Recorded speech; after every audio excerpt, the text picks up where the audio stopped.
خەمگین ساڵح کوڕی ڕۆژئاوای کوردستانê ku li Swêsrayê derhênertiya sînemaya xwendiya dibêje ku ji heyama 8 salan ve senaryoya filmê bi navê Bi du şopa teyarê de nivîsandiya lê delîve nebû ku dest bi çêkirina film bike.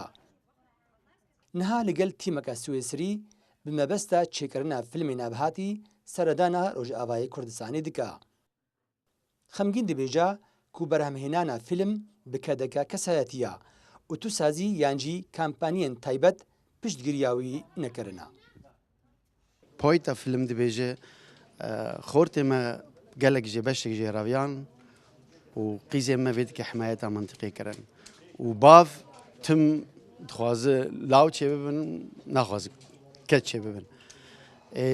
Yani filmê me bi rastî piştgiriya jinkê digire û em dixwazin danûstandina bav bi qîzê re wek hevala be, ne wek dîktatorîkî ya zalim be. Yani û film bara herkes bizane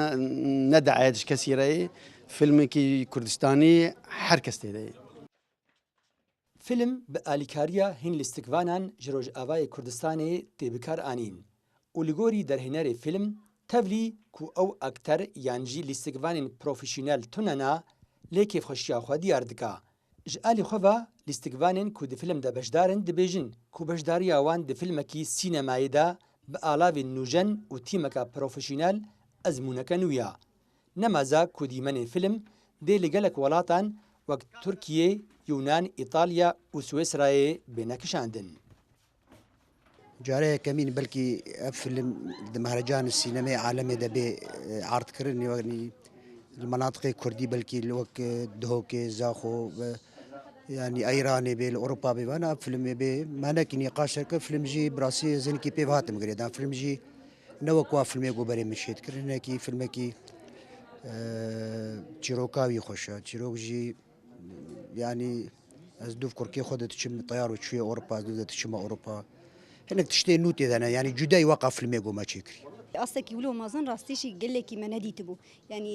ما ناسكر انه تشقاسي كار جيرد في تشقاس خبا جيرد في تشقاس تكار خو بيش بخينه يعني نو كي بري ما تصوران ما خوجي خلاص كرو او ذكر بس جبو مشهدك اني بتشوك حركات شعبي انا مضبوط مستعد ده جاري يعاده بك يعني راستيجي تشتكي قال لك خوش ازم بخو مشاركه ازو بابي طيار يعني ام جبر مشاركه بكن derhênerê film tekez dike ku di heyama sal û nîvekê de pêşbîna film bi dawî bibe û bi niyaza di hin mehrecanên sînemayê de li Almanya, İtalya, Megrib, Misir, Çîkiya û Kurdistanê jî nemayiş bike. Xemgîn Salih li Swêsrayê di sala 2007 de ji Kolêca Sînemayê derçûye û di fîlmên dirêj û 15 fîlmên kin çêkirine